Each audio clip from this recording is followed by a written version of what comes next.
Praise the Lord.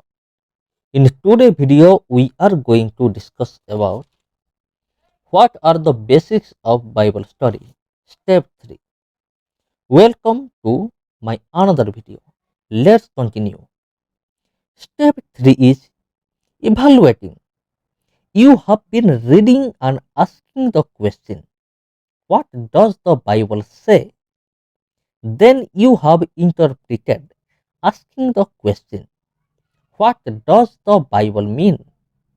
Now it is time to consult others to ensure that you have the proper interpretation. Remember, the Bible will never contradict itself. Read Bible introductions, commentaries, and background books which will enrich your thinking.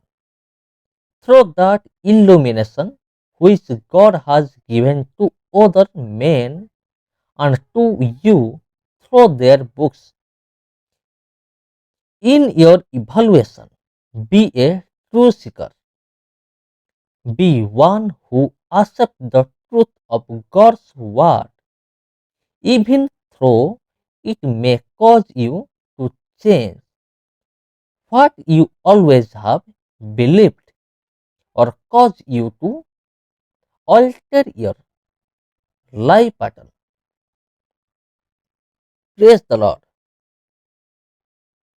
In today's video, we discussed about step 3. So, see you soon in next video. Praise the Lord to all. God bless you. Amen.